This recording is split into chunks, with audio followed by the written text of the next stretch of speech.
Chapter 11 की starting उनकी training से होती है, जहां उन्हें किसी भी हाल में टोकुडो की प्रैक्टिस 3 महीने में कंप्लीट करनी थी, वरना की जो ये सेरेमनी तोड़ देंगे। इसके अलावा एक और प्रॉब्लम थी, सेरेमनी उन्हीं के टेम्पल में होने वाला था और कई खास लोग इसे ज्वाइन करने वाले थे, पर टेम्पल में रखे मूर्ति की हालत खराब थी, लेकिन उसे ठीक करवाने में बहुत ज्यादा पैसा लगेगा। ये सुन आकागामी शॉक था, पर यूजुकी बोलती है कोई बात नहीं, वो सब मुझ पे छोड़ दो। उसकी बात सुन दोनों से देखते हैं। यूजुकी बोलती है कीजो को हमारी हालत के बारे में सब पता है, फिर भी उन्होंने हमें 3 महीने का टाइम दिया है। अब मेरी बारी है खुद को साबित करने की। अगले सीन में आकागामी यूजुकी के कमरे में जाता है, जहां वो उसे मेड के कपड़े में देखता है। उसे ऐसे कपड़े में देख आकागामी बहुत ज्यादा नर्वस हो जाता है और उसके मन में उल्टे सीधे ख्याल आते हैं, जिससे उसके नोज से ब्लड आने लगता है। असल में वो वहाँ यूजुकी का फोन लेने आया था ताकि यूजुकी का नंबर ले सके,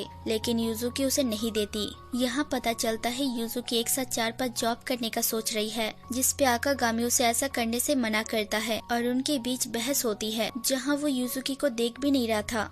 उसके फोर्स करने पे आकागामी उसे मिरर दिखाता है। वो अपने कपड़े देख शर्म से लाल हो जाती है। असल में उसने ये कपड़े एक फ्रेंड से उधार लिए थे ताकि वो उसे पहन के देख सके कि वो कैसी लग रही है, पर वो उसे खोलना भूल जाती है और उसे पहन के सो जाती है। जब आकागामी उसके गेट पे नॉक करता है, तब वो अचानक उठती है और तब से उसे पता ही नहीं था कि उसने क्या पहना है। खैर, उनके बीच अभी भी बहस चल रही थी।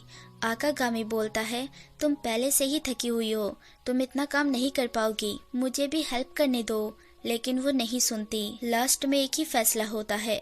यूजुकी बोलती है अगर तुम्हें लगता है मैं थक गई हूँ तो मुझे सुला के दिखाओ, वो भी मसाज करके। उसे मसाज करने में आकागामी की हालत खराब हो रही थी, लेकिन वो फिर भी उसका मसाज करता है, जिससे यूजुकी को बहुत अच्छा लग रहा था। पर बाहर से उनकी आवाजें सुकुयु सुन लेती है और वो चिल्लाती हुई अंदर आती है, जहां वो उन्हें बोलती है यहाँ क्या रेसलिंग चल रही है? आकागामी बोलता है ऐसा कुछ नहीं है जो तुम सोच रही हो। यूजुकी बोलती है देखो मुझे नींद नहीं आई, लेकिन वो बातों के बीच भी झपकी ले रही थी। आकागामी बोलता है अब बस भी करो, जिसपे यूजुकी आकागामी को सुना देती है। ये सुन उसे बुरा लगता है, इसलिए गुस्से में वो सुकुयु को बोलता है क्या तुम कल मेरे साथ बाहर चलोगी? हम कल बाहर जा रहे हैं। ये बोल के वो निकल जाता है। सुकुयु शर्म से लाल हो जाती है। अगले दिन सुकुयु को फिर से एक सपना आता है, जहां आकागामी उसे बाहर चलने को बोल रहा था और शादी करने को भी बोल रहा था, यहाँ तक कि बच्चों की बातें भी होती हैं। ये सब देख उसका सपना टूट जाता है और वही कुरेज भी थी, जिसे वो फिर से चॉकलेट देने की बात करती है, इस बात को राज रखने के लिए। अब वो यही सोच रही थी क्या उसने जो कल बोला वो उसकी फीलिंग्स थी। अगली सुबह सुकुयु बिल्कुल रेडी थी, उसके पसंद के कपड़े और नए शूज पहन के, लेकिन आकागामी अपने नॉर्मल कपड़े में ही आता है, जिसे देख सुकुयु का मूड खराब हो जाता है, पर वो उसकी तारीफ कर रहा था।